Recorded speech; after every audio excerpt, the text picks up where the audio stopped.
We've also noted a few other control gaps from the review of the voter registration processes, the underlying systems on which the register of voters is hosted, which will require some rectification as well in readiness for the election. That is Gerald Kasimu from KPMG audit firm on their report regarding the voter register and indeed voter processes. And in line with that, we had the simulation exercise for voter for electronic transmission of votes today, and there were some interesting findings, Jamila. They were, Yvonne, because by law, 60 days to elections just today. The IBC is required to run trials of the election technology, especially the transmission of presidential election results. And this was one of the issues that was raised by the civil society when they spoke about raising doubts about IBC's readiness to conduct the August elections. It was the Angaza movement, which comprises of 10 civil societies. And they raised a raft of issues. Among them was this particular one. And today, the test that was done was the IBC chose 2 polling stations from each of the 1,450 wards, giving a total of 2,900 polling stations. 6 of them were using satellite modems to relay the results forms. Why am I saying this? They used satellite modems. It's because out of the over 46,000 polling stations that we have, about 1,100 IBC was informed would not have 3G network coverage. So out of the ones they tested today, 6 of them were among those 1,100. So they were using satellite modems to relay the results forms. Now, this is where it gets interesting. By 2 hours since the start of the process, and this was a story that was done by Sam Gituku, only 40% of the polling stations had transmitted the forms to the Bomas of Kenya. That is just under 1,200 forms. So, of course, the Commission explained this delay. It was caused by the current internet connectivity. Okay? And it's important to know that for them to transmit the results, they need to have at least either 3G or 4G connectivity. And as I've said, that the IBC were informed that only 1,100 polling stations would not have 3G network coverage.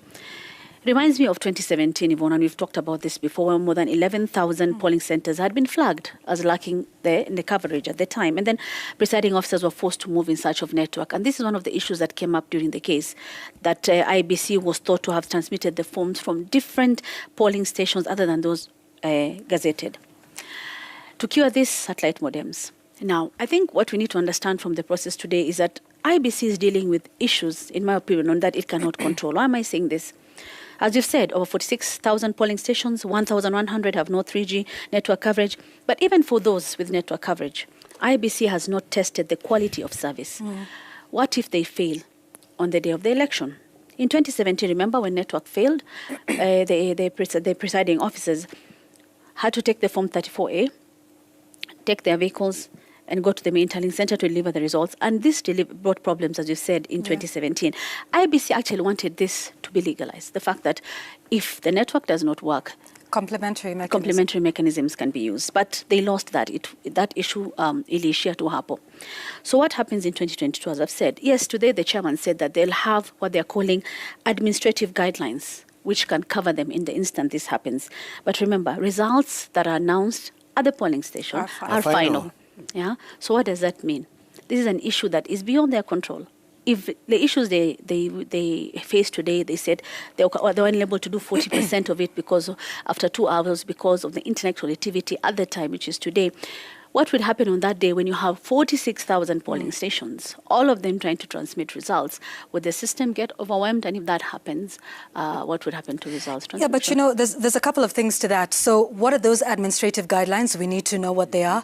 Remember what a complementary mechanism means in this country, and that is the physical presentation or manual of ballot papers, which is exactly what we moved away from, considering the issue of trust with transmission of our election results in this country. In 2017, they did anticipate this with the 11,000 polling stations that lacked 3G network coverage. Satellite phones were purchased. Where are they? I mean, I know I've had my mobile phone for a couple of years, so satellite phones, which are pretty expensive and also very powerful, and able to transmit even in areas with the poorest of network. For anyone who knows satellite phones, you know just how powerful they are. In addition, I don't think they're entirely helpless. This is the point at which they have discussions with various other stakeholders. So, for instance, have they sat down with the Communications Authority of Kenya, other than the tiff that we saw, the back and forth that they had a few weeks ago, on these are the areas, this is what's happening, and maybe that'll come after this simulation exercise. This is what we need to do. Sit down with the mobile service providers, and they've said they will get the satellite modems. But, you know, I hesitate to think that we should give them options in this case that allows a complementary mechanism, because that, again, is where some mischief could potentially take place. So hopefully there'll be much to learn after this simulation exercise. But, you know, these are issues that were also raised by Raila Odinga, right? Absolutely. I read out the 9 questions that you posed to the IEBC chairman when he was presenting his nomination papers at the Bomas of Kenya. I interested myself in question number 8 and question number 9. Particularly, there was that particular question he was posing: when does the Commission intend to carry out timely end-to-end testing of election technology?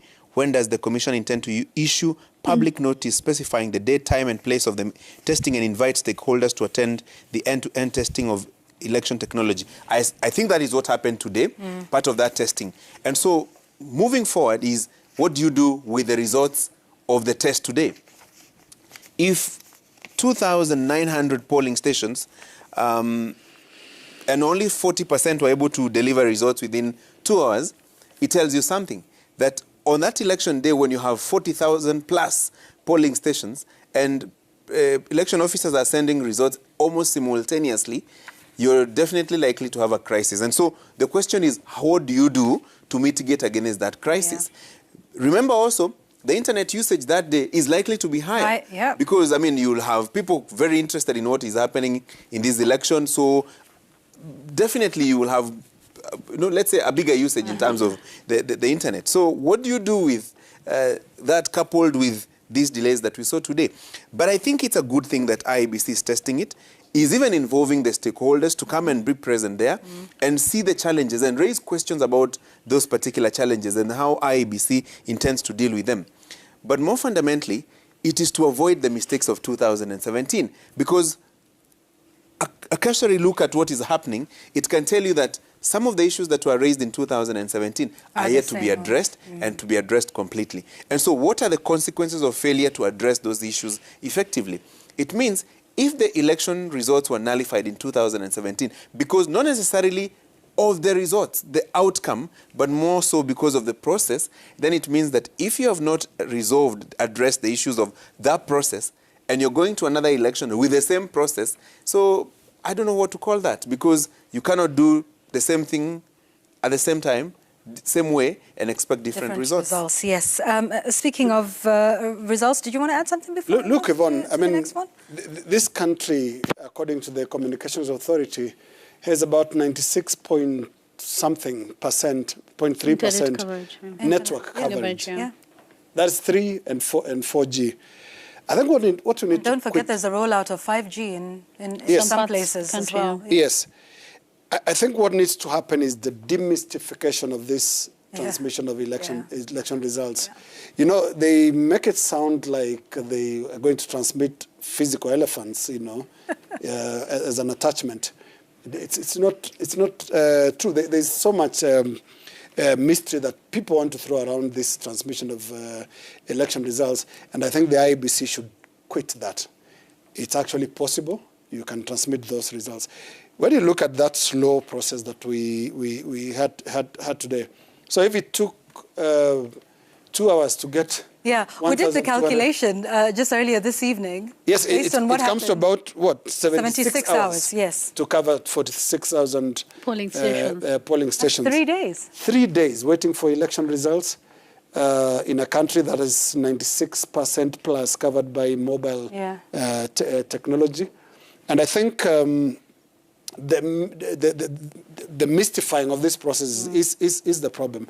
I think it should be and ought to be simpler than what the IEBC and other players are telling us. Yeah, and you can imagine if we have to wait 3 days, ngoja humiza matumbo. Yeah. Not only that, it just breeds mistrust. If you remember the last time when we had to wait for results, I remember I was covering that on election night, and the results were going, they were going until they were not.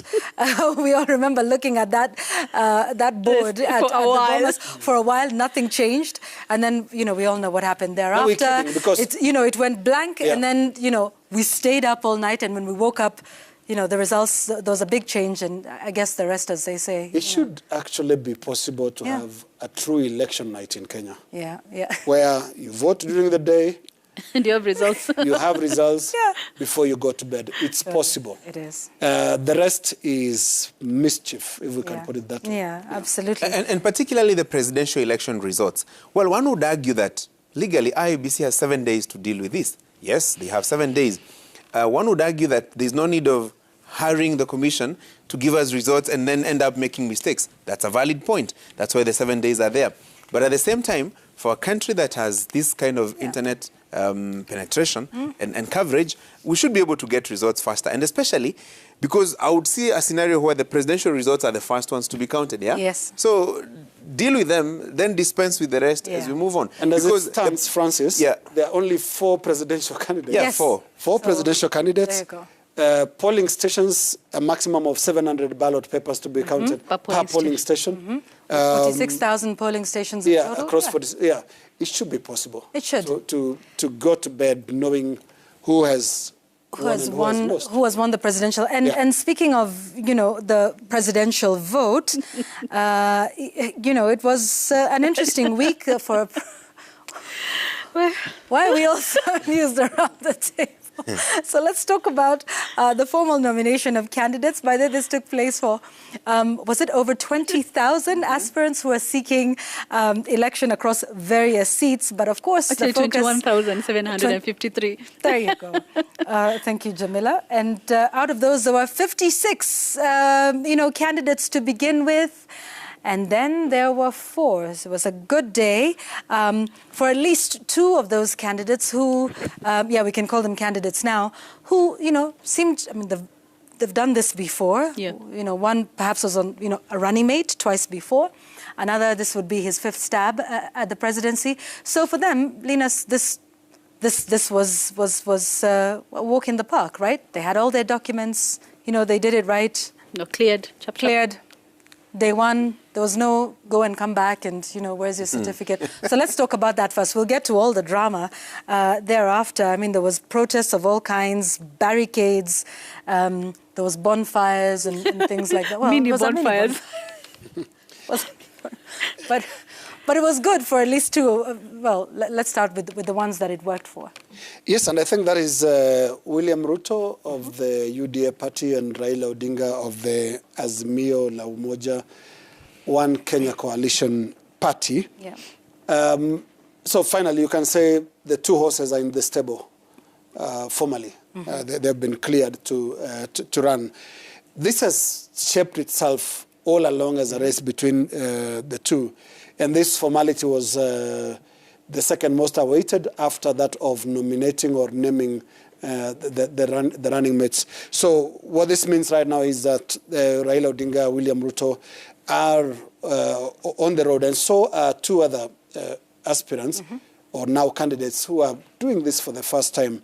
That is Waiga Maure and... Although Waiga Maure has run before. Yep. Yeah. Did he end up in the ballot? For president? Yes, for president he did, yes. We need to cross-check that for whether he Senate actually ended up in the, the ballot. Yeah. Okay, and then there is Professor Wajakoya of the Roots Party, who I want to believe is running for the first time. Yeah. Yes. Yes. Right. Yes. Yeah. Yes. And who was in this studio just yesterday? Yes. We should state the air is kosher. Don't worry, we're all sober as far as we can tell. But so it was good running for 4 of them. So now we know what the presidential ballot is going to look like.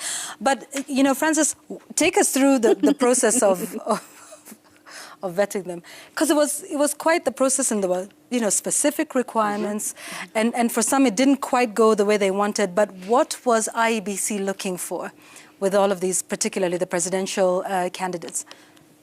Take away all the drama that we saw at Bomas of Kenya, the tears, more tears, and Vipindre. Take away all those things. Let's ask ourselves what was happening, because we saw the presidential aspirants queue from one table to another, to another, to another. Eventually, a certain document being taken to the chairman of IEBC to sign, and then eventually declare that so-and-so has succeeded, or say you have inadequate papers that you need to go and come back. There were 12 items in the checklist. Number one was an electronic and printed copies of the supporters' signatures. You see, you are required to have 48,000 supporters or registered voters supporting your bid, endorsing your bid. These are at least 2,000 registered voters in at least half of the counties, 24. So in total, 48. Minimum 48 signatures. If you can do more, then, you know. If you could do more, the better. In fact, I dare say quite a number of these successful presidential candidates brought in more signatures, just as a cautionary measure. And number two, certified copies of the academic qualification documents from a university recognized in Kenya. But before you go there, there was a format. Could you just talk about that again? Yes, the Excel format. Yeah. And there's a reason why there was that Excel format, because some of the presidential aspirants tried to play smart, tried to be a bit crooked. Mischievous. Where you have Yvonne Okwara Matole. And then somebody would also write Matole Yvonne Okwara. Same ID number. But if you do it in an Excel format, it's very easy to pick out those things. I know one presidential aspirant who was obviously disqualified, brought in many bundles, but of the same names, hoping that you will tire and bore the IEBC officers to approve them without necessarily looking through each one of them. Of course, I wondered how such aspirants thought they would be such clever to beat the system in a very, I would say, in a very pedestrian manner, if you may like. Number three, certified copies of academic qualification documents. I mean, this is also another challenge, because you know what an academic qualification looks like. And which specific one is required for the seat? Which specifically is required. That is a matter that is currently before the dispute resolution team of IEBC. And so IEBC will make a determination on what is a degree certificate, whether it is transcripts, whether it is a letter from a university saying that Jamila is awaiting graduation or something like that. But it was obvious what was required by IEBC.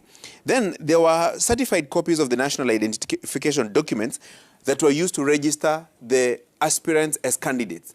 If you registered as a voter with your national identity card, you are required to bring with you the original identity card and a copy of the same. If you used your passport, then you bring those two documents as well. And then a passport size photograph on a white background. And then you're also required to bring a certificate of nomination by your political party, duly signed, Then a duly signed political party code of conduct, and as well as names of a proposer and a seconder who must have been registered voters and members of the political party that the presidential aspirant is vying on. Then a nomination fee of 200,000 shillings, you were to bring a banker's check, not cash, not any other check, or not M-Pesa, of course. And statutory declaration evidencing moral and ethical requirements under the Leadership and Integrity Act and Chapter 6 of the Constitution. And then, of course, a campaign schedule. So, and these things are not strange. These documents that the aspirants were being asked to bring were not strange. So none of them went before the IEBC officers and Wafula Chebukati as the returning officer of the presidential election and were ambushed with any requirement. These are requirements they knew well about. So that some decided to be dramatic is something that I cannot be able to explain. Okay. And we then saw quite a bit of that drama. Before we get to that, out of this entire process, there's about 160 petitions that have been raised, of course, objecting to IBC's decision to lock out those aspirants, and it's across various seats. And let's listen to IBC Chair Wafula Chebukati on the next step, because those who are unhappy have a moment to, question the process and challenge it through the dispute tribunals. Let's listen to Chebukati. Solutions come immediately after registration of candidates. The registration was finalized yesterday countrywide, and we then, so far as we have received 160 disputes which have been filed with the Commission, and the process of hearing disputes will commence on the 10th of this month. And they begin on the 10th, and there's 10 days to hear those. By those who are unhappy with the results. 10th is tomorrow, actually. Yes. And then they have 10 days, during which to hear those disputes. If one is unhappy with that process, then now they take it to the High Court and the Court of Appeal and Supreme Court and all the way. So there's also, a path for recourse, Jamila. Yes. There are 160 that you've mentioned are going to be with the Commission's Dispute Resolution Committee, which is expected to begin 10th, that is tomorrow. And they'll be sitting at the Milimani Law Courts for the next 10 days to listen to all those who had any complaints, which is about 160 of them. The committee is expected to listen, make determinations within 2 weeks before it proceeds now to start printing the ballot papers, because in the next 2 weeks they need to have cleared any issues that are pending so that we have the ballot papers printed. And the chairman of the commission said that yesterday, by 30th of June, they're going to start that process. And among those who filed complaints are some of those who were presidential aspirants, citing different reasons. And we saw the drama play out across our TV screens for 2 weeks, with the aspirants being not being cleared for various reasons, including not having enough of the signatures, the 48,000 signatures from 24 counties, with some not having the university degrees as required or the academic papers as required. With some, as we said, bringing the documents in a format that was not expected, like we said, the Excel format, like Ashuri spoke about. There were premium tiers. We had those who went there causing drama, barricading the main gate at the Bomas of Kenya, saying that they need to be cleared. But remember, the law has to be followed, Yvonne. And we'll talk about this more. If you have a university degree, my classmates would know, for instance, that with Jamila at the University of Nairobi, and we cleared in this year, we won the graduation roll. My teachers would probably remember me, the same with Gashuri, Yvonne, and Linus. If you are not, you are not. You cannot go before the IEBC, not even just the presidential aspirants, even those who are vying for other seats across the country had to go and present their papers to the IEBC officers in those areas. Even those, if you know you had not finished high school, you cannot come with a transcript, or university, come with a transcript and say, I was supposed to graduate, but you haven't. And we need that graduation certificate to be able to clear you. The Commission for University Education has a list of universities across the world from whom the qualifications, the papers are recognized in Kenya. So if your university from Costa Rica is not on that list, there is no way you're going to be cleared. If the university you went to somewhere like in Mexico is not on that list, you're not going to be cleared. And that is a very chap process. And I'm told that the CUE, there were some aspirants who camped there almost the whole day because they wanted the universities that they had purported to have gone to be cleared. And this is something that is supposed to take literally 5 to 10 minutes. Someone is there for 6-7 hours. There are questions that need to be raised about what they really want there. But all that said and done, there are those who have raised issues. Some could be valid. We're giving the IBC 2 weeks to do that. But there are those who are in court over the list that was written by the EACC, the 241, for whom the cases have started to be being listened to starting today. And there was a clash, of course, between EACC and IBC, with EACC wanting all those who are in that list barred because of integrity issues. But actually, IEBC only barred 3.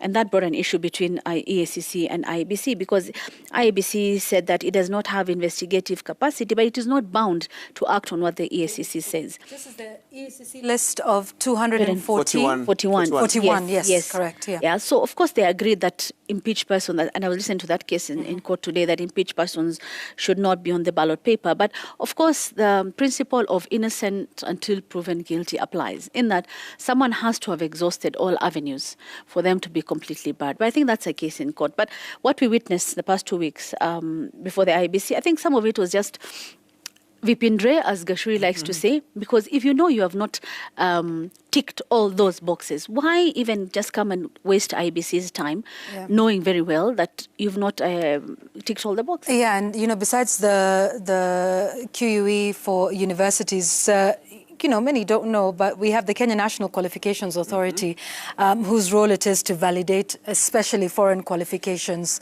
that were attained outside the country. But let's listen to a little bit of that drama, because like we said, from 56, there were 4. For the 4, it was smooth sailing. We know what it looked like. But it wasn't such smooth sailing for Jimmy Wanjigi from Safina Party. Let's listen to the exchange that took place between him and the chair, Wafula Chebukati. Harmonize, but you must bring me a physical copy of the degree certificate. I want to say categorically here that kuna mchujo na kuna watu ambao hawataki kuona wengine wakiwa kwa ballot. And you will not get away with it, Mr. Chairman. You will not get away with it.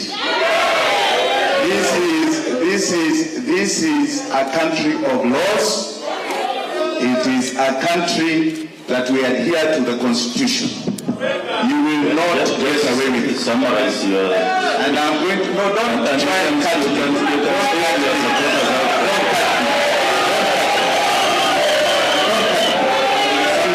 No, don't cut me. Do not cut me. Do not cut me. No, you are not going to tell me that you're... Hello?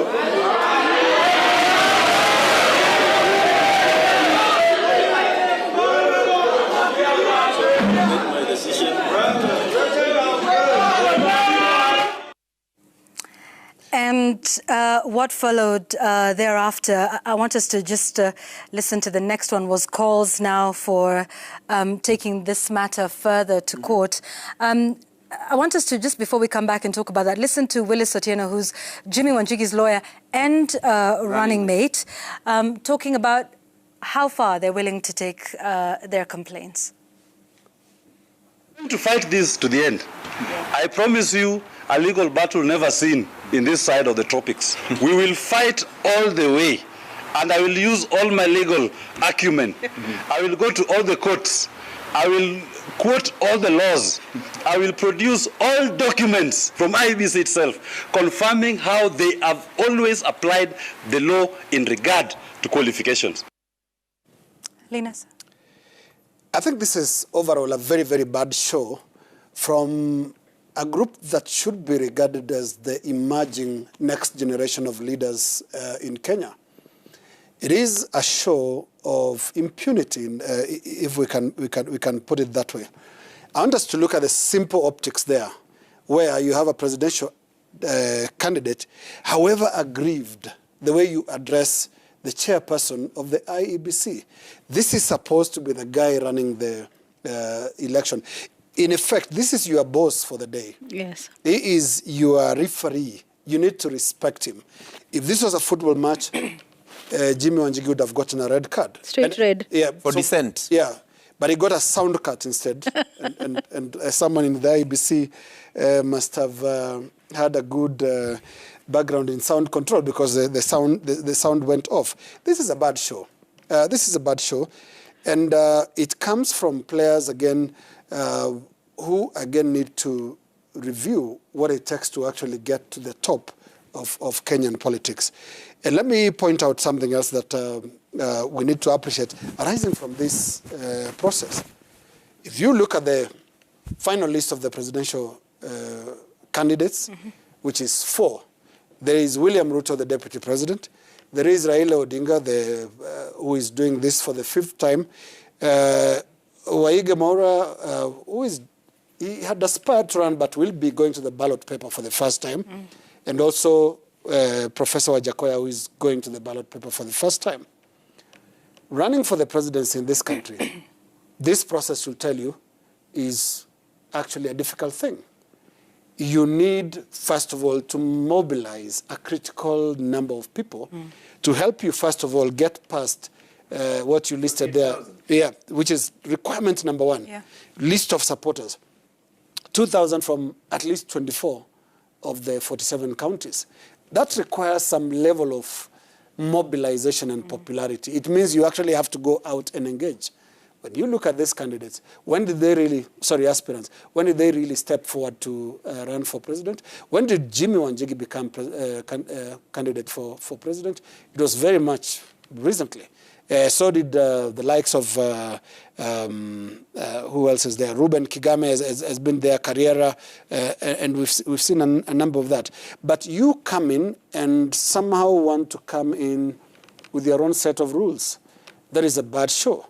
The list is so clear there. Give us 48,000 signatures. Have it in Excel format. Like, yes. You know, the requirements in the checklist is very clear. Yes. Give us a degree that's not prepared specifically for this exercise. Let it be a legitimate thing that was got in school when you are doing other things. You see, it's a process. So for me, it was very disappointing to see this show. And in fact, the person I came close to sympathizing with, and we have it here, is that James Kamau. I completely didn't understand him, but he looks like he genuinely wanted to be president. Let's listen to, yeah. I have passed this, I could have become the next president. I believe that. And I'm serious about it. I was really ready to campaign. But now the chance is gone. I feel bad. I feel wasted. But of course, I don't have anything I can be able to do now. I don't have any other way I can be able to get the remedy of what have just happened. You see, he went about it, sorry to say, in a more dignified way than most of the presidential aspirants. Because Carriera Mudhiora, who was a sensation in 2017, was also here. And I think this is how it ended, in flames.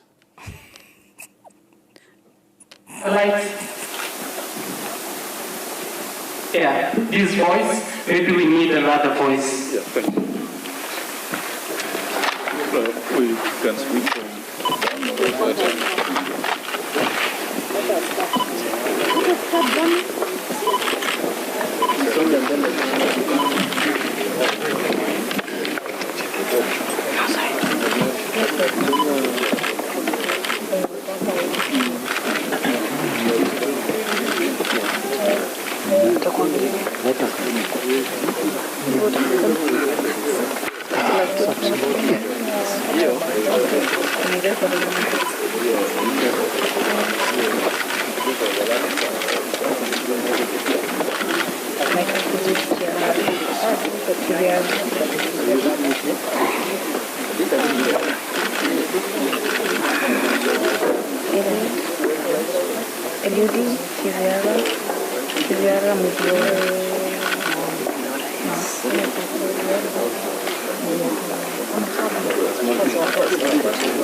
You see, it took a lot longer to burn that voter's card than to collect about 2,000 signatures. I think there is a problem there. And here is my problem with all this that we are witnessing.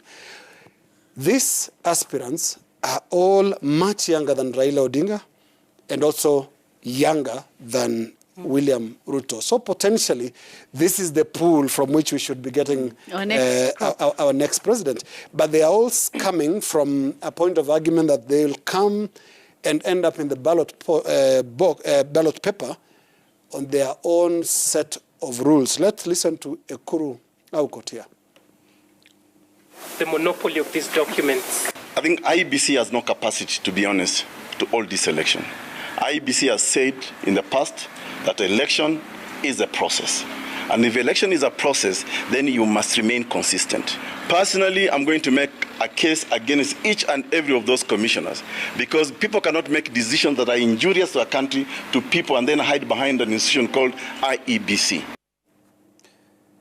I don't know, Francis, whether you got details of why Ekuru Auko did not make this list.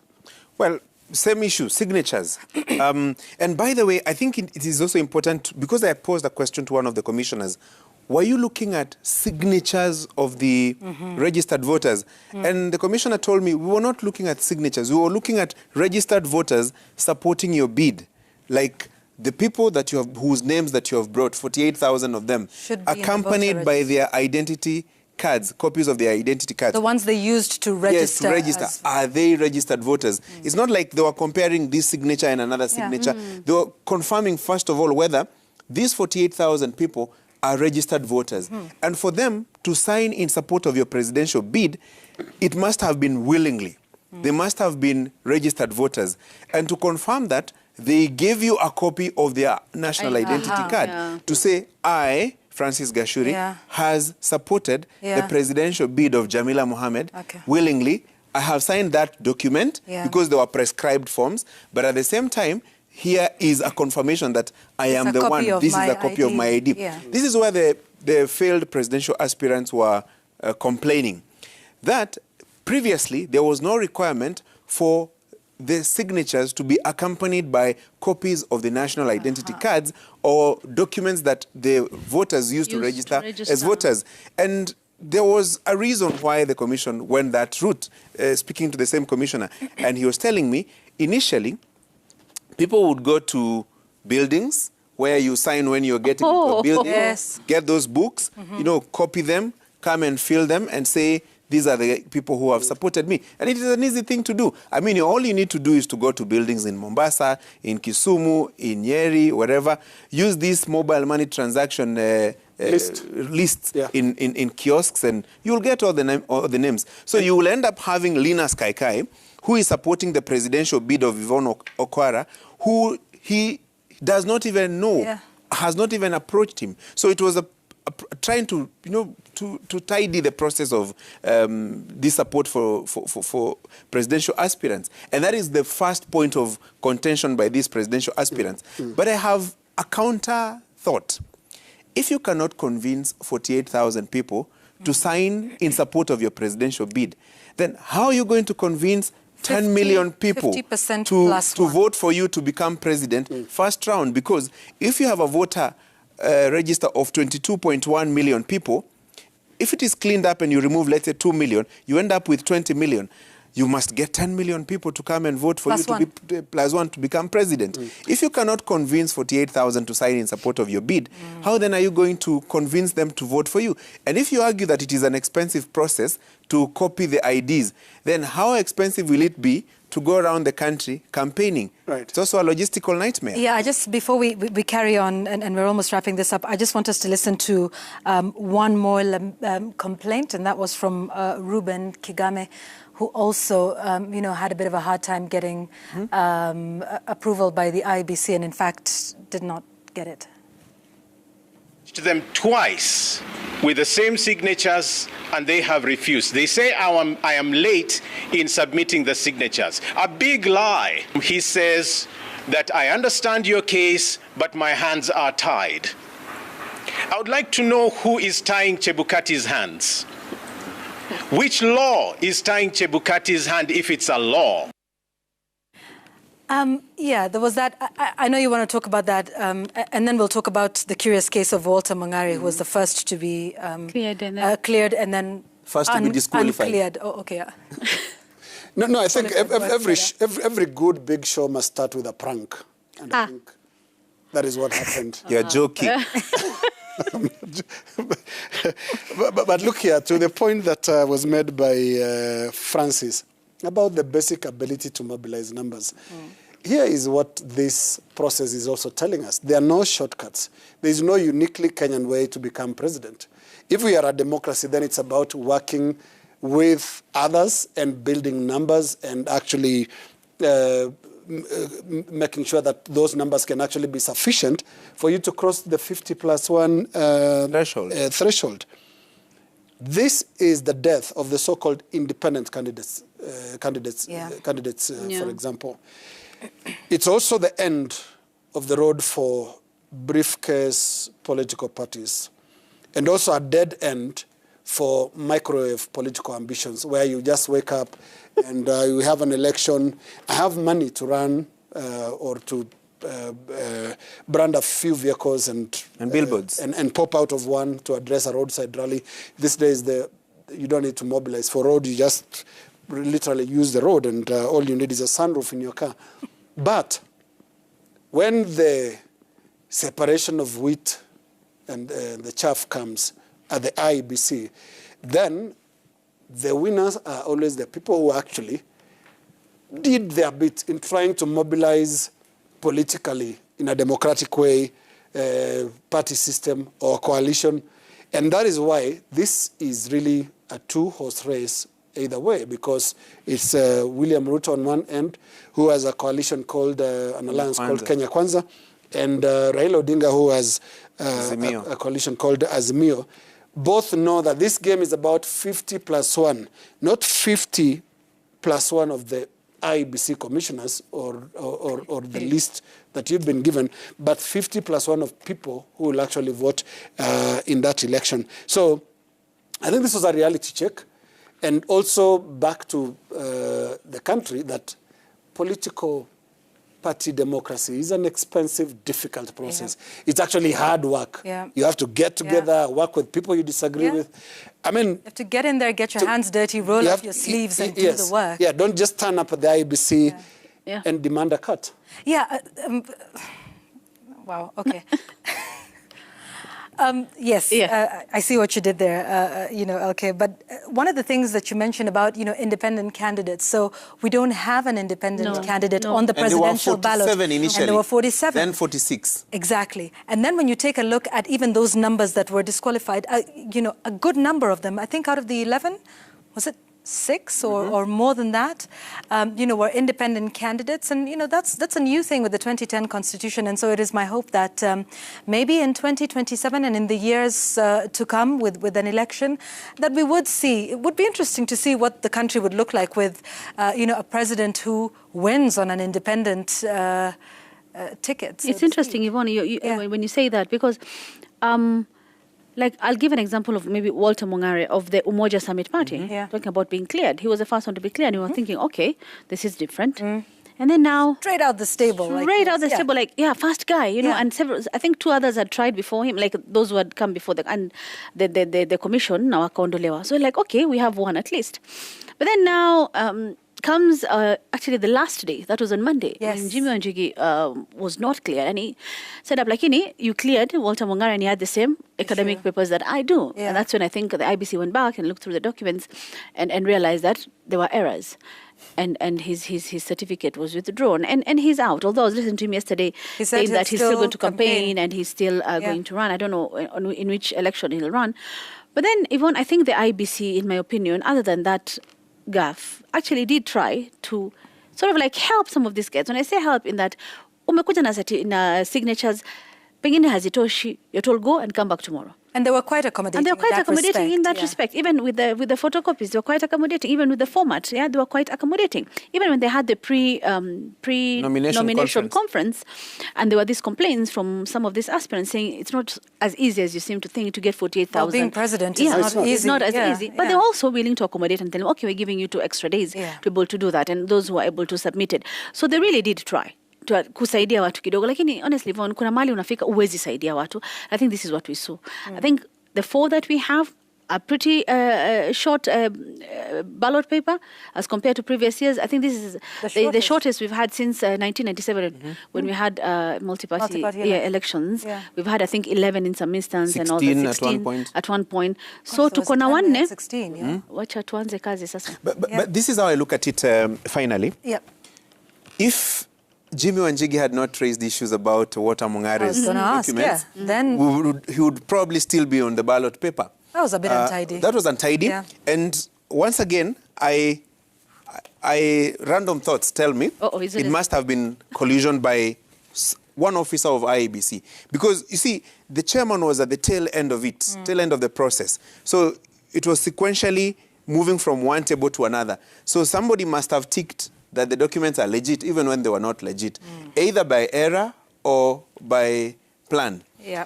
And so I think it is important to ask a few more questions. How many of the candidates who have been cleared by IEBC, who are seeking various elective seats, have genuine academic papers? Random thoughts, again, quite a number of them may not have genuine papers. Things may happen in the next 10 days. Yeah, we've had issues about people who have bought papers, who have procured papers from one place or another. Or didn't even submit any papers. Or didn't submit any papers. So I think it's this 10-day period, I foresee a scenario where very many cases will be filed contesting the validity of documents that have been presented by some of the candidates who have been cleared by IEBC to run for various seats. And this is where I end up with by asking a question. If you are seeking an elective seat, so you just go to class, study, meet the qualifications of that office, and then vie. Well, Francis, the answer to your question is we are still in transition into the new Constitution of Kenya 2010, which introduced some of these requirements. Before that, anybody with the ability to mobilize 1 or 2, 3 people, as long as you are above the age of 18 for these other seats, and above the age of 35 for president, as long as you are able to actually carry out a campaign, you could run for any office, including the presidency. But to be fair, okay, you know, transition, it's been 10 years, so even if you wanted to sit for a degree... You could have done 2 degrees. You could have done 2 degrees in the 10 years, and just thought I'd drop that in there, you know, just as we close. And then also just, you know, one last one. Francis's random thoughts are never quite as random as he makes them